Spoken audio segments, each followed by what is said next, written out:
I'm still seeing people, like some of my friends, say things like, you know, when this is over, when this blows over, you know, this kind of comment. When this thing blows over, when this is over. And, you know, and then you see that they're hopeful. And we all hope and pray that it will be over. But when it comes right down to it, it comes down to us. We have to be the ones to make it be over. And this thing about having to prove you're healthy, a healthy person having to prove they're healthy just to travel is not normal. It's not historical. It's not scriptural. It's not based on scientific evidence, and it isn't based on fact or truth. So we have to go back, all the way back. Normal is what it was before. No test for people that don't have any symptoms and aren't sick. That's my opinion, and I'm sticking to it. Domino's Pizza, and there's the delivery. Pizza, pizza. No, that's not.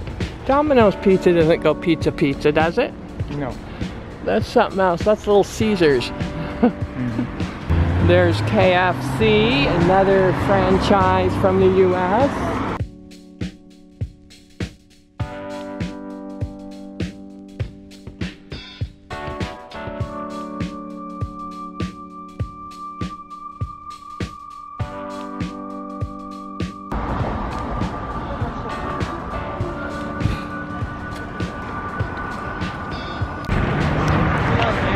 The name of this video is The Joy of Poland.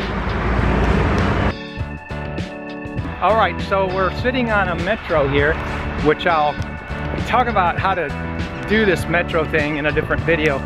It's like we land in the city and within 12 hours we're going all over the place on metros, and I'll show you how to do it in a different video.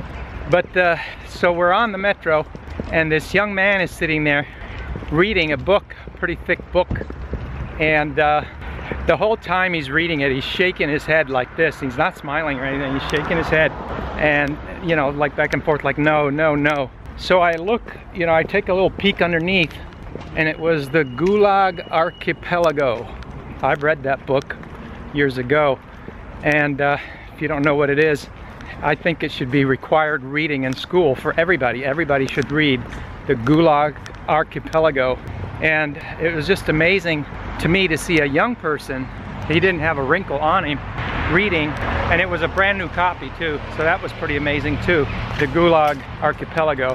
And it's a description of what happened in World War II in these parts of the world. Millions of people disappeared and stuff. So, but if you want a quick synopsis, if you like watching movies, check out Coming Out of the Ice.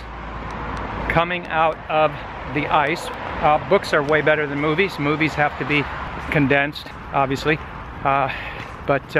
So that was pretty amazing to see. Yeah, the Gulag Archipelago, it's just the difference in cultures where these kinds of things happened. I was listening to, I think it was an Italian politician talking about how they've had an unprecedented length of time that was peaceful times in Europe, and that was since World War II, the last 75 years. And then I'm thinking, wow, is that something to brag about? I mean, if you look at North America, now I'm talking about peaceful, meaning no conflict on the territory, although that's not completely accurate, because there was a conflict here in the 90s over in that part of Europe, the Kosovo area. There was a conflict, Yugoslavia and all that. So, but as far as North America, they haven't had a conflict on the land since the Civil War, 1865, and before that it was another 90 years. So they've had 90 years of peace, and then the Civil War, and then another 150 years pretty much of peace, not counting just the wars they got involved in around the globe, if you exclude that from the conversation. Meaning that the population itself, other than those that maybe were drafted, the population itself in their own homeland didn't have that conflict. So now they're seeing the conflict. They're seeing a different kind of conflict now, and I'm talking about North America, of these nefarious players that are trying to foment and create this conflict. And the people that get sucked into the narrative don't have a historical insight like the Poles do. You know, the Poles, they've been through this not all that long ago. So it's really nice to see a culture like that, and so I'm happy to see it. And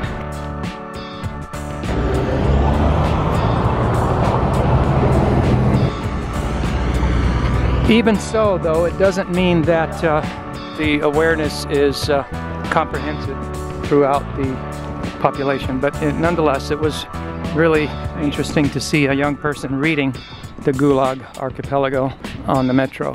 Required reading for everyone.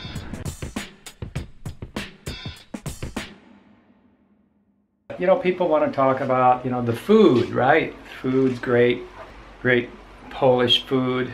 And, you know, people want to talk about the weather. It's 4 seasons. You know, you got your hard winters and pleasant summers and normal 4 seasons, you know, and the nice people and all of the nice things. But there is one thing. But here's something I also learned about Poland that I was aware of. I did study the Bolshevik Revolution, but I didn't go so far as studying some of these other countries like Poland and what they did, which they fought off the Bolsheviks. Someone told me, so I haven't confirmed this or verified it, but somebody said in the comments that in 1920 they actually fought off the Bolshevik Revolution and won, which is pretty amazing considering that the Bolshevik Revolution was the communist takeover of Russia back in that day. So yeah, I mean, I want to talk about all those wonderful things that everybody else and other people talk about, and want to make these kinds of videos, but I also want to address the thing that really stands out to me. And then the other concern that's in the background this day and age, considering everything we're talking about in this video, is the surreptitious. The word is surreptitious, which is an underhanded kind of a way of doing things. Other synonyms, put them down below. That's what I can think of right now. Surreptitious, underhanded way of doing something. And back then it was an obvious, overt military takeover. But this day and age, what we have to be concerned about is the surreptitious takeover with fraudulent methods, such as fraudulent medical tyranny and this kind of thing. Because I see, even here in Poland, I see the elderly that have been terrorized. They are just terrorized. They're just people, certain age, they are terrorized of coming near people. And, you know, that's the subject of a different video, which we've talked about in a lot of the videos. But there's science, there's facts, and there's knowledge. But fear doesn't acknowledge any of those things. Fear just gives in to fear. The fear of fear, and it just kind of perpetuates itself. And then people react in that way within that emotion of fear, as opposed to based on facts, science, knowledge, understanding, and wisdom.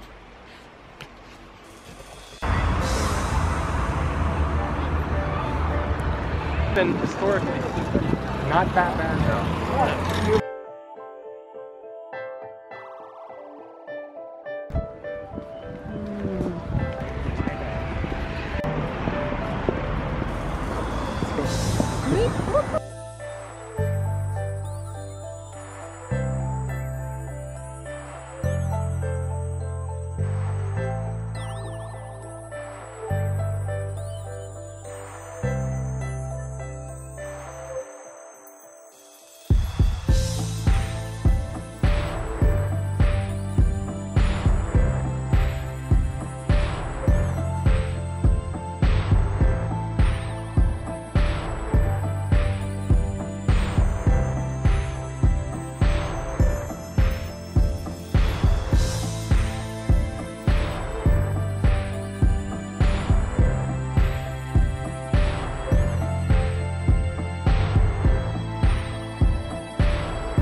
So the Joy of Poland, yeah. And the other thing is just watching all the people on their bikes. It's really bike friendly here. It's flat, and you might think it's super mountainous, but it's really not. You can see people on their bikes, even with their children. And actually, so far, Polish folks have been some of the nicest people, right, Angie? Yes, very, very nice. Yeah, some of the nicest people we've met so far. The language is a bit of a trick. You know, after having been to half a dozen different language countries, it's like, okay, another language, you know, and you're like, you know. But as anywhere else, they really like it when you make an effort, even if you're just trying to say hello. And you know how to say hello and thank you now, don't you? Not yet. I have it written down. I don't have it memorized, but I keep forgetting to bring the paper with me. That's why I like shirts with pockets, because you can put stuff like that. This doesn't have any pockets. So anyhow, it's August, the middle of summer. The weather's super great. And what else is the joy of Poland? Just all of it. The food's pretty fresh. Food prices are pretty good.